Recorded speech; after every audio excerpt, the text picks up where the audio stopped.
Bienvenue sur les Magic Tricks. Aujourd'hui, comment utiliser la consolidation et le pile-in pour gagner du terrain. Et comment contrer cette manœuvre.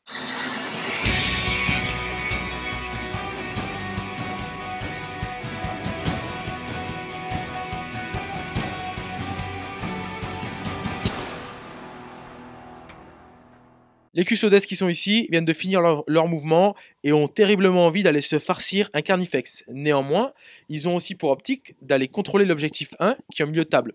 Est-ce que LOL va pouvoir faire les deux? Si vous avez un doute, eh bien regardez ce qui suit. Alors là, le concept va être lequel? Va être de charger le carniflex, bien sûr. Et les custodes ont la particularité, mais comme beaucoup de troupes, d'être super OP. Donc si j'arrive à moins de 3 pas de l'objectif 1, je le contrôlerai. Ça tombe bien, c'est une de mes cartes Maelstrom de ce tour-là. Donc là, j'en suis trop loin malgré ma phase de mouvement. Donc je vais déclarer une charge sur ce carniflex. C'est un carniflex de tir. Il y a peu de chances qu'il me fasse très très mal au cac. Le but va être de gagner du mouvement entre la charge, le pile-in et la conso si jamais j'arrive à faire très mal ou même juste avec la phase de cac. Donc j'ai une charge à peu près 7, donc il faudrait que je fasse 6 pour déjà arriver au corps à corps face à ce carniflex. Je fais un magnifique 6. Hop, donc cette moto va se rapprocher à un pas pile pour être engagée. Et après, tout en gardant ma cohésion d'unité,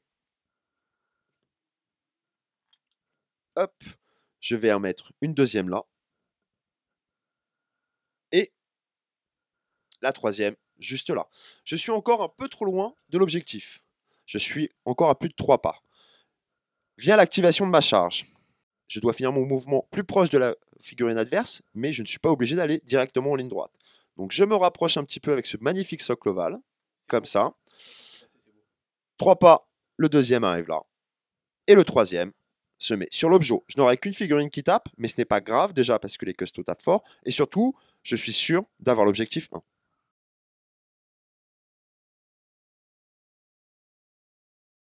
Eh bien voilà tout simplement ce que j'aurais fait avec mes Stealers qui arrivaient en charge. Même principe, je viens ici me mettre à un pouce de mon adversaire. Sur mon mouvement de consolidation, je viens me rapprocher de la figurine ennemie, mais je en profite pour faire le tour, gagner du terrain.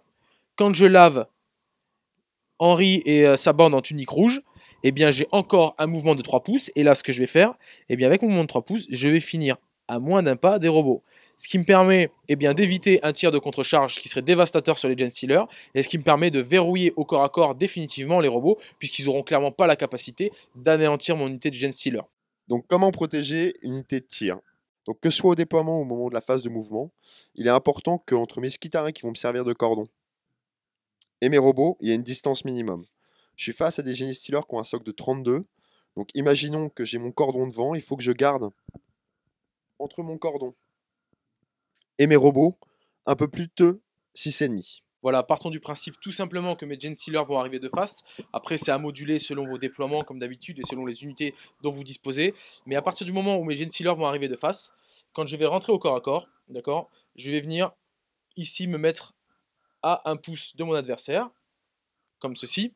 Et lorsque je vais activer mon mouvement de consolidation, eh bien, je vais venir, tout en me rapprochant, donc en finissant à moins d'un pouce de la figurine ennemie, je vais venir me mettre ici, de façon à gagner du terrain.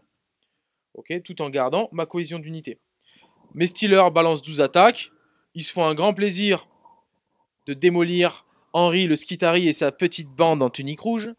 Et ont le droit encore d'activer un mouvement de 3 pouces. Donc je vais activer mon mouvement de 3 pouces. Et comme LOL, il n'est pas né de la dernière pluie, et bien même en activant mon mouvement de 3 pouces, ici, je finis quand même à plus d'1 pouce de ces robots, dans quel cas je ne peux pas les bloquer. Attention, c'est modulable selon les divers socles que l'adversaire peut avoir. Notamment un Stormlord, vous comprenez bien qu'il aura une facilité un peu plus grande avec les 7 pouces d'écart entre les deux unités. LOL a mis 7 pouces entre ces deux unités. Je vais décider de charger les Skitari et quand je vais faire mon mouvement, eh bien, je vais tenter ici de faire le tour de venir contacter. Ensuite, consolider en me rapprochant ici. Le Swarmlord, il fait qu'une bouchée des Skitari. Ici, en faisant mes 3 pas, j'arrive très facilement à me mettre à moins d'un pouce de ces robots. Donc il faudra forcément ajuster cette distance selon les socles des figurines adverses qui sont capables de venir vous loquer au corps à corps. C'était un Magic Tricks proposé par Commander TV. On espère qu'il vous a plu, n'hésitez pas à liker et partager. Si vous n'avez pas compris quelque chose sur la vidéo ou si vous avez envie de nous parler de la fois où vous avez pu utiliser ce tricks ou nous proposer un tricks que vous voudriez voir en vidéo, n'hésitez pas à nous le laisser en commentaire et surtout, abonnez-vous. Vous pouvez cliquer sur la petite clochette à droite, cela vous permettra d'être notifié lorsqu'on publiera une prochaine vidéo et peut-être le tricks que vous avez demandé dans les commentaires. On espère que vous allez pouvoir utiliser ce tricks dans vos prochaines parties. Ciao!